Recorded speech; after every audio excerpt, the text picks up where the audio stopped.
Bonjour à tous et bienvenue dans cette nouvelle vidéo où nous allons voir ensemble les mythes et légendes autour des pierres qui bougeraient toutes seules.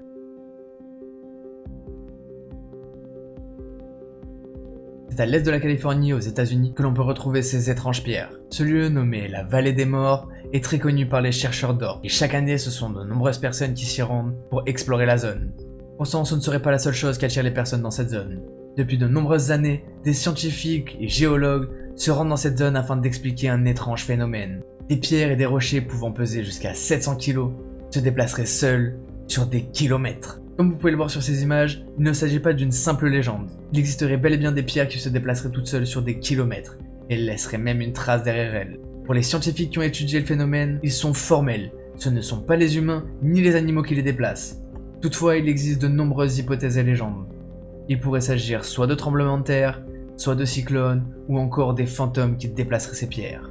Quoi qu'il en soit, il existe de nombreuses personnes qui prennent ce phénomène très au sérieux, et qui essayent de comprendre comment ces pierres peuvent se déplacer sur de telles distances malgré leur poids.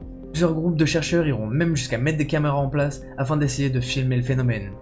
Et pendant de très nombreuses années, malgré tout ce qu'ils vont mettre en place, ils n'arriveront pas à filmer le phénomène ou à l'expliquer, ce qui va intensifier le mystère de leur déplacement. Les géologues vont alors se pencher sur une nouvelle hypothèse. Ils vont suggérer qu'il pourrait s'agir de vents violents qui déplaceraient les pierres.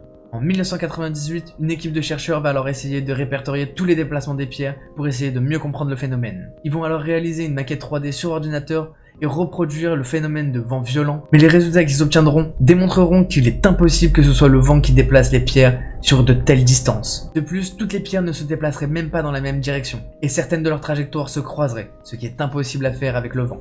Les chercheurs vont alors essayer de reproduire d'autres phénomènes, tels que des cyclones, des tremblements de terre ou encore des pluies torrentielles.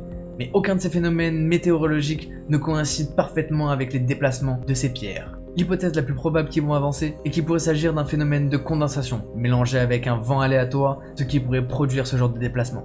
Mais pour le moment, aujourd'hui encore, il n'y a pas d'explication définitive. Et les scientifiques continuent leurs recherches pour essayer d'expliquer ce phénomène de manière rationnelle. La Vallée des Morts continuera sûrement pendant encore très longtemps à rester mystérieuse. Et voilà, c'est déjà la fin de cet épisode, j'espère que ça vous aura plu. N'hésitez pas à me le dire dans les commentaires et si vous avez d'autres sujets comme ça que vous voulez que je traite dans mes prochaines vidéos. Si vous êtes intéressé par ce genre de sujet, vous pouvez aller voir tous mes autres épisodes, vous pouvez liker, partager et vous abonner. Nous on se retrouve dans une prochaine vidéo, c'était Kiko on Fire, peace out.